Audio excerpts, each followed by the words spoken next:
हम देखने वाले आपने काफ़ी खतरनाक सब्जेक्ट अपने फिजिक्स के जो है अपने काइनेटिक्स मैटिक्स के जो है एमसीक्यू क्वेश्चन। ये जो सब्जेक्ट है वो बायो वालों के लिए काफ़ी ज़्यादा जो है क्या है हार्ड है। ठीक है, तो आइए चलिए आज की वीडियो में हम इन्हीं के जो है क्वेश्चंस को करने वाले हैं। ठीक है, तो आइए चलिए स्टार्ट करते हैं अपनी वीडियो को। तो वीडियो में सबसे पहला जो हमारा क्वेश्चन है हमारे फिजिक्स का, हमारे काइनेमेटिक्स का, वो ये है कि the slope of displacement time graph represents, यानी कि विस्थापन समय ग्राफ का ढाल किसे दर्शाता है? वेलोसिटी यानी वेग को, एक्सेलरेशन यानी त्वरण को, जर्क यानी आघात को, या फिर फोर्स यानी कि बल को। तो आपका जो विस्थापन समय ग्राफ का जो ढाल होता है, जो स्लोप होता है, वो किस चीज़ को प्रदर्शित करता है या फिर दर्शाता है? ठीक है, आपको ये बताना है। तो आपका जो करेक्ट आंसर होगा इस क्वेश्चन का वो होगा आपका वेलोसिटी। ठीक है, वेलोसिटी यानी कि वेग। ठीक है, विस्थापन समय ग्राफ जो है उसकी जो ढाल होती है वो आपके वेग को जो है दर्शाती है या फिर प्रदर्शित करती है। ठीक है, आइए चलते अपने नेक्स्ट क्वेश्चन पे। हमारा जो नेक्स्ट क्वेश्चन है, सेकंड क्वेश्चन हमारा ये है कि the slope of velocity time graph Gibbs, यानी कि वेग समय ग्राफ का ढाल किसे दर्शाता है? अब आपको बताना है कि वेलोसिटी टाइम का जो ग्राफ होता है, ठीक है, वेलोसिटी और टाइम के बीच जो ग्राफ बनता है उसमें जो स्लोप होता है, उसमें जो ढाल होती है, वो किस चीज़ को दर्शाती है? डिस्प्लेसमेंट यानी विस्थापन को, एक्सेलरेशन यानी त्वरण को, स्पीड यानी गति को, फोर्स यानी कि बल को। तो इन चारों में से किस चीज़ को जो है आपका वेलोसिटी टाइम ग्राफ का जो स्लोप है वो रिप्रेजेंट करता है या फिर दर्शाता है? ठीक है, तो आपका जो करेक्ट आंसर होगा वो होगा आपका एक्सेलरेशन यानी कि त्वरण को। ठीक है, त्वरण को जो है दर्शाता है। ठीक है, आइए चलते अपने नेक्स्ट क्वेश्चन पे। हमारा जो नेक्स्ट क्वेश्चन है वो ये है कि area under velocity time graph represent, यानी कि वेग समय ग्राफ के नीचे का क्षेत्रफल दर्शाता है। अब आपको बताना है कि वेग समय ग्राफ के नीचे का जो क्षेत्रफल होता है वो किस चीज़ को दर्शाता है? आपके डिस्प्लेसमेंट यानी विस्थापन को, एक्सेलरेशन यानी त्वरण को, स्पीड यानी गति को, या फिर आपके मोमेंटम यानी कि संवेग को। ठीक है, तो आपका जो करेक्ट आंसर होगा इस क्वेश्चन का वो होगा आपका डिस्प्लेसमेंट यानी विस्थापन को। ठीक है, वेग समय ग्राफ के नीचे का जो क्षेत्रफल होता है वो आपके विस्थापन को जो है वो दर्शाता है। ठीक है, आइए चलते अपने नेक्स्ट क्वेश्चन पे। हमारा जो नेक्स्ट क्वेश्चन है वो ये है कि विच quantity can never be negative, यानी कि कौन सी जो राशि है वो कभी भी ऋणात्मक नहीं हो सकती, कभी भी निगेटिव जो है कौन सी राशि है इन चारों ऑप्शन में से जो कि नहीं हो सकती? डिस्प्लेसमेंट यानी विस्थापन, वेलोसिटी यानी वेग, डिस्टेंस यानी दूरी, या फिर एक्सेलरेशन यानी कि त्वरण। तो इन चारों में से कौन सी जो राशि है वो कभी भी ऋणात्मक यानी कि निगेटिव नहीं हो सकती, आपको ये बताना है। ठीक है, तो इसका जो करेक्ट आंसर होगा वो होगा आपका डिस्टेंस यानी कि दूरी। ठीक है, डिस्टेंस यानी कि दूरी जो है वो कभी भी ऋणात्मक जो है नहीं हो सकती, कभी भी निगेटिव जो है नहीं हो सकती है। ठीक है, आइए चलते अपने नेक्स्ट क्वेश्चन पे। हमारा जो नेक्स्ट क्वेश्चन है वो ये है कि if velocity is zero at any instant acceleration is, यानी कि यदि किसी क्षण पर वेग शून्य है तो त्वरण होगा। यानी किसी भी क्षण या किसी भी पल अगर आपका जो वेग है वो शून्य हो जाता है तो उस वक्त आपका त्वरण जो है वो कैसा होगा? ऑलवेज जीरो यानी सदैव जीरो होगा, यानी सदैव शून्य होगा। ऑलवेज नॉन जीरो यानी सदैव शून्य नहीं होगा, या फिर मे बी जीरो और नॉर जीरो, यानी कि शून्य या शून्य नहीं हो सकता, यानी कि शून्य हो भी सकता है और शून्य नहीं भी हो सकता है, या फिर निगेटिव ओनली यानी कि केवल ऋणात्मक होगा। ठीक है, तो इसका जो करेक्ट आंसर होगा वो होगा आपका मे बी जीरो और नॉन जीरो, यानी कि शून्य भी हो सकता है आपका एक्सेलरेशन उस वक्त पे, ठीक है, या फिर उस क्षण पे, या फिर आपका शून्य नहीं भी हो सकता है। ठीक है, आइए चलते अपने नेक्स्ट क्वेश्चन पे। हमारा जो नेक्स्ट क्वेश्चन है वो ये है कि रिटार्डेशन मीन्स, यानी कि अपसरण का अर्थ है। रिटार्डेशन का क्या मतलब है आपका? निगेटिव वेलोसिटी यानी कि ऋणात्मक वेग, निगेटिव एक्सेलरेशन यानी ऋणात्मक त्वरण, जीरो वेलोसिटी यानी शून्य वेग, या फिर कांस्टेंट स्पीड यानी कि नियत गति। ठीक है, तो आपके रिटार्डेशन का मतलब क्या है, अपसरण का मतलब क्या है, आपको ये बताना है। तो आपके रिटार्डेशन या फिर अपसरण का मतलब है आपका निगेटिव एक्सेलरेशन यानी कि ऋणात्मक त्वरण। ठीक है, ऋणात्मक त्वरण। ठीक है, आइए चलते अपने नेक्स्ट क्वेश्चन पे। हमारा जो नेक्स्ट क्वेश्चन है वो ये है कि the SI unit of acceleration is, यानी कि त्वरण की एसआई इकाई है।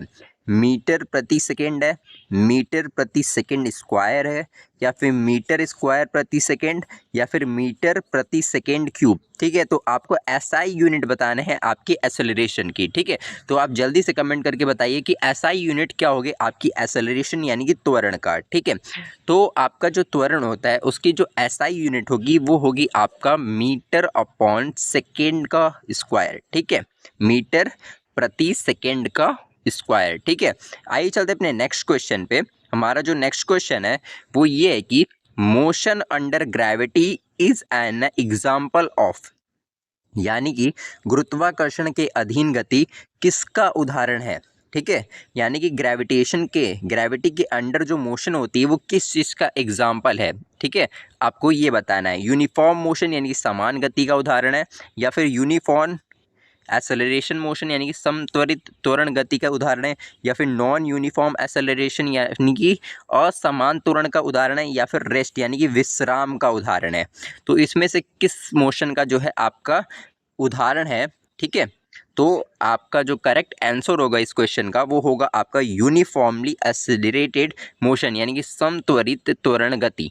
ठीक है, आइए चलते अपने नेक्स्ट क्वेश्चन पे। हमारा जो नेक्स्ट क्वेश्चन है वो ये है कि a body thrown vertically upward has zero acceleration at, यानी कि ऊर्ध्वाधर ऊपर फेंके गए पिंड का त्वरण शून्य होता है एट मैक्सिमम हाइट यानी अधिकतम ऊंचाई पे, एट ग्राउंड यानी भूमि पर, या फिर एट हाफ द हाइट यानी कि आधी ऊंचाई पर, या फिर नेवर यानी कि कभी नहीं। ठीक है, तो ऊर्ध्वाधर अगर कोई चीज़ फेंकी जाती है, कोई पिंड फेंका जाता है, तो पिंड का जो त्वरण है वो शून्य होता है। ठीक है, कब, किस परिस्थिति में जो है आपका जो ऊर्ध्वाधर पिंड को फेंकने पे उसका जो त्वरण है वो कब शून्य होगा, आपको ये बताना है शून्य होगा। तो आपका जो करेक्ट आंसर होगा वो होगा कभी नहीं, यानी कि नेवर। ठीक है, आइए चलते अपने नेक्स्ट क्वेश्चन पे। हमारा जो नेक्स्ट क्वेश्चन है वो ये है कि डिस्प्लेसमेंट इज अ, यानी कि विस्थापन है, स्केलर क्वांटिटी यानी अदिश राशि है, वेक्टर क्वांटिटी यानी कि सदिश राशि है, बोथ यानी दोनों है, या फिर नन यानी कि कोई नहीं है। तो आपका डिस्प्लेसमेंट यानी कि विस्थापन किस प्रकार की राशि है आपकी, सदिश है, अदिश है, या फिर दोनों है, या फिर इनमें से कोई नहीं है। ठीक है, तो आपका जो करेक्ट आंसर होगा वो होगा आपका वेक्टर क्वांटिटी यानी कि एक सदिश राशि है। ठीक है, आइए चलते अपने नेक्स्ट क्वेश्चन पे। हमारा जो नेक्स्ट क्वेश्चन है वो ये है कि which of the following is a dimensionally correct equation of motion, यानी कि निम्नलिखित में से कौन सा जो समीकरण है विमीय दृष्टि से सही है। यानी कि आपको बताना है इसमें से कौन सा जो फॉर्मूला है वो करेक्ट है। ठीक है, विमीय दृष्टि यानी कि करेक्ट इक्वेशन है आपके मोशन की, आपको ये बताना है। v is equal to u plus a t, या फिर v is equal to u plus a upon t, या फिर v is equal to u t plus a, या फिर v is equal to u plus t upon a. ठीक है, तो आपका जो करेक्ट यहाँ पे इक्वेशन है आपके मोशन का वो है v is equal to u plus a t. ठीक है, ये करेक्ट इक्वेशन है। ठीक है, यानी कि आपका जो ऑप्शन नंबर ए है वो करेक्ट आंसर है इस क्वेश्चन का। आइए चलते अपने नेक्स्ट क्वेश्चन पे। हमारा जो नेक्स्ट क्वेश्चन है वो ये है कि in uniform circular motion the acceleration is, यानी कि समान वृत्तीय गति में त्वरण होता है जीरो यानी शून्य होता है, कांस्टेंट बट नॉट जीरो यानी नियत पर शून्य नहीं, या फिर वेरिएबल यानी परिवर्तित होता है, या फिर इन्फिनिटी यानी कि अनंत होता है। तो आपका समान वृत्तीय गति में त्वरण किस तरह का होगा आपको ये बताना है। तो आपका जो करेक्ट आंसर है वो होगा आपका वेरिएबल यानी कि परिवर्तित होता रहेगा। आपका समान वृत्तीय गति में आपका जो त्वरण है वो परिवर्ती होगा। ठीक है, आइए चलते अपने नेक्स्ट क्वेश्चन पे। हमारा जो नेक्स्ट क्वेश्चन है वो ये है कि which of the following can be negative, यानी निम्नलिखित में से कौन सा जो है ऋणात्मक हो सकता है। डिस्टेंस यानी दूरी, या फिर स्पीड यानी गति, या फिर डिस्प्लेसमेंट यानी विस्थापन, या फिर मास यानी कि द्रव्यमान। तो इसमें से कौन सा जो है ऋणात्मक भी हो सकता है। ठीक है, तो इसमें आपका ऋणात्मक हो सकता है आपका डिस्प्लेसमेंट यानी कि विस्थापन। ठीक है, विस्थापन जो है इसमें ऋणात्मक भी जो है हो सकता है। ठीक, आइए चलते अपने नेक्स्ट क्वेश्चन पे। हमारा जो नेक्स्ट क्वेश्चन है वो ये है कि a body moving with uniform velocity has, यानी कि नियत वेग से चलने वाले पिंड का जीरो एक्सेलरेशन यानी त्वरण शून्य होता है, कांस्टेंट एक्सेलरेशन यानी नियत त्वरण होता है, या फिर वेरिएबल एक्सेलरेशन यानी परिवर्तित त्वरण होता है, या फिर नेगेटिव एक्सेलरेशन यानी कि ऋणात्मक त्वरण होता है। तो नियत वेग से चलने वाले पिंड का त्वरण कैसा होगा आपको ये बताना है। तो आपका जो करेक्ट आंसर होगा इस क्वेश्चन का वो होगा आपका जीरो एक्सेलरेशन यानी कि शून्य त्वरण होगा। ठीक है, आइए चलते अपने नेक्स्ट क्वेश्चन पे। हमारा जो नेक्स्ट क्वेश्चन है वो ये है कि average velocity is equal to instantaneous velocity when motion is, यानी औसत वेग तत्क्षणिक वेग के बराबर होता है जब गति यूनिफॉर्म यानी समान होती है, एक्सेलरेटेड यानी त्वरित होती है, या फिर नॉन यूनिफॉर्म यानी असमान होती है, या फिर ऑसिलेटरी यानी कि आवर्तक होती है। ठीक है, तो आपका जो करेक्ट आंसर होगा इस क्वेश्चन का वो होगा आपका यूनिफॉर्म यानी कि जब समान होती है। ठीक है, आइए चलते अपने नेक्स्ट क्वेश्चन पे। हमारा जो नेक्स्ट क्वेश्चन है वो ये है कि the motion of freely falling body is an example of, यानी कि स्वतः गिरते हुए पिंड की गति किसका उदाहरण है। यानी कि अगर कोई पिंड जो है किसी ऊंचाई वाले स्थान से फ्रीली गिर रहा है, ठीक है, तो उसमें जो गति है वो किसका उदाहरण है, आपके यूनिफॉर्म मोशन का है, या फिर यूनिफॉर्मली एक्सेलरेटेड मोशन का है यानी कि समत्वरित त्वरण गति का है, या फिर नॉन यूनिफॉर्म वेलोसिटी यानी असमान वेग का है, या फिर रेस्ट यानी विश्राम का है। ठीक है, तो आपका जो करेक्ट आंसर होगा वो होगा आपका यूनिफॉर्मली एक्सेलरेटेड मोशन का। ठीक है, यानी कि समत्वरित त्वरण गति का है। ठीक है, आइए चलते अपने नेक्स्ट क्वेश्चन पे। हमारा जो नेक्स्ट क्वेश्चन है वो ये है कि the dimensional formula of acceleration is, यानी कि त्वरण का विमीय सूत्र है। इस चारों ऑप्शन में से आपको बताना है कि त्वरण यानी एक्सेलरेशन का इसमें से विमीय सूत्र कौन सा है। ठीक है, आपको ये चार ऑप्शन दिए गए हैं, इसमें से आपका जो एक्सेलरेशन का विमीय सूत्र होगा वो होगा आपका m के पावर में 0, L के पावर में 1 और T के पावर में -2। ठीक है, ये होगा आपके डायमेंशनल फार्मूला आपके एक्सेलरेशन का। ठीक है, आइए चलते अपने नेक्स्ट क्वेश्चन पे। हमारा जो नेक्स्ट क्वेश्चन है वो ये है कि if a body is moving with constant acceleration the velocity time graph is, यानी कि यदि कोई पिंड नियत त्वरण से गति करता है तो वेग समय ग्राफ होगा स्ट्रेट लाइन यानी सीधी रेखा में, पैराबोला यानी परवलय होगा, या फिर हाइपरबोला होगा, या फिर सर्कल यानी कि वृत्त होगा। तो वेग समय अगर कोई पिंड जो है नियत त्वरण से गति करता है तो उसमें जो वेग समय ग्राफ बनेगा, ठीक है, तो वो कैसा होगा। ठीक है, आपका जो करेक्ट आंसर होगा वो होगा आपका स्ट्रेट लाइन, यानी कि वेग समय जो ग्राफ होगा उनका स्ट्रेट लाइन यानी कि एक सीधी रेखा में होगा। ठीक है, आइए चलते अपने नेक्स्ट क्वेश्चन पे। हमारा जो नेक्स्ट क्वेश्चन है वो ये है कि if a body returns to its starting point its displacement is, यानी कि यदि कोई पिंड अपने प्रारंभिक बिंदु पर लौट आता है तो उसका विस्थापन होगा 0 यानी शून्य होगा, मैक्सिमम यानी अधिकतम होगा, इन्फिनाइट यानी कि अनंत होगा, या फिर निगेटिव यानी कि ऋणात्मक होगा। ठीक है, तो आपको बताना है कि यदि कोई पिंड है जो जहाँ से स्टार्ट करता है और प्रारंभिक बिंदु जहाँ यानी कि जहाँ से स्टार्ट करता है, जिस पॉइंट से स्टार्ट करता है वहीं पे वापस आ जाता है, तो उसका जो विस्थापन है वो कैसा होगा। ठीक है, तो इसका जो करेक्ट आंसर होगा वो होगा आपका 0। जो उसका विस्थापन होगा वो क्या होगा, 0, यानी कि क्या होगा, शून्य होगा। ठीक है, आइए चलते अपने नेक्स्ट क्वेश्चन पे। हमारा जो नेक्स्ट क्वेश्चन है वो ये है कि which of the following is not a vector, यानी निम्नलिखित में से कौन एक सदिश नहीं है।